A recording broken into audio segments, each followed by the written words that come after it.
Tem um super estudo do IBGE e que mostra que Brasília, Rio de Janeiro e São Paulo estão liderando o ranking das cidades que têm maior influência na gestão pública e empresarial.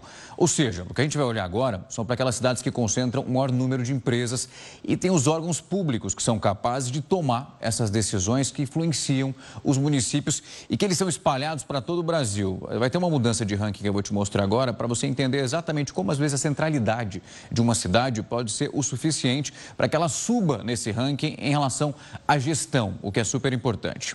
Bora para o telão, que a gente separou então aqui, essa primeira imagem, para você entender, são as cidades com a maior influência em gestão empresarial. Essas cidades, para você entender um pouco desse cálculo que foi feito pela plataforma, eles começam a avaliar, por exemplo, como a gente vai pegar aqui, a primeira cidade é São Paulo. Eles fazem esse cálculo olhando para as empresas e dentro dessas sedes, quais são os braços que eles chamam, essas ramificações, ou seja, cidades que são afetadas, que têm as suas filiais. A cidade, nesse momento, que apresenta em relação às suas filiais é São Paulo. São Paulo tem uma quantidade ali, pelo menos quando a gente olha, é um número absurdo. Osasco acaba tendo várias representantes e aí a gente vai olhando para os interiores as ramificações das empresas que vão aparecendo.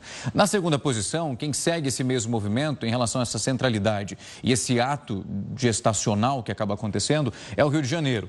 Depois a gente vem para Brasília, você vai ver nas próximas artes o que vai acontecer com Brasília quando a gente fala dessa gestão também centralizada, mas gestão pública e que consegue unir esses fatores, empresariado e também fontes importantes que envolvem o governo federal e que puxam o empresariado. A gente tem Belo Horizonte na quarta posição e Curitiba.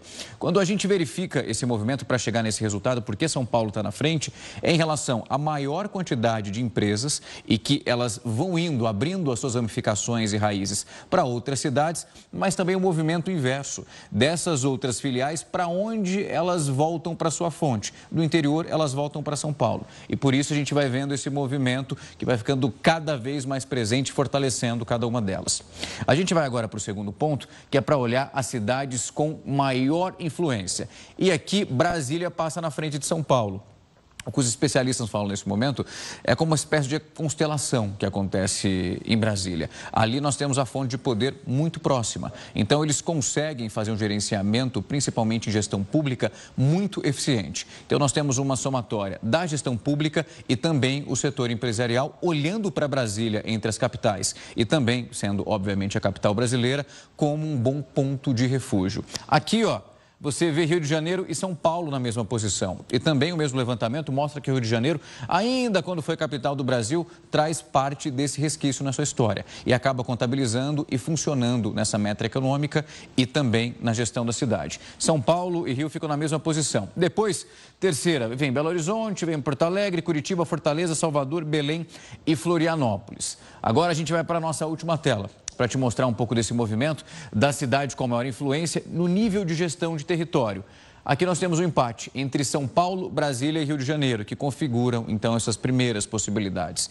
Elas, então, conseguem, ao mesmo tempo, unir esse mercado de uma maneira que é muito forte e muito mais dominante do que as outras capitais, mas também tem um poder de resolução e de conseguir atrair essa gestão pública acontecendo com mais facilidade, num ponto maior do que todas as outras capitais que nós te mostramos aqui.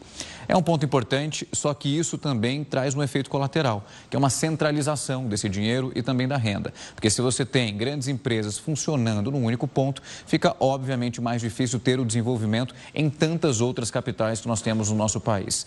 Ponto importante, vale a reflexão, mas entender exatamente como essas medidas da esfera governamental, da federal, estadual e municipal, podem também levar essas empresas para várias outras unidades da nossa federação.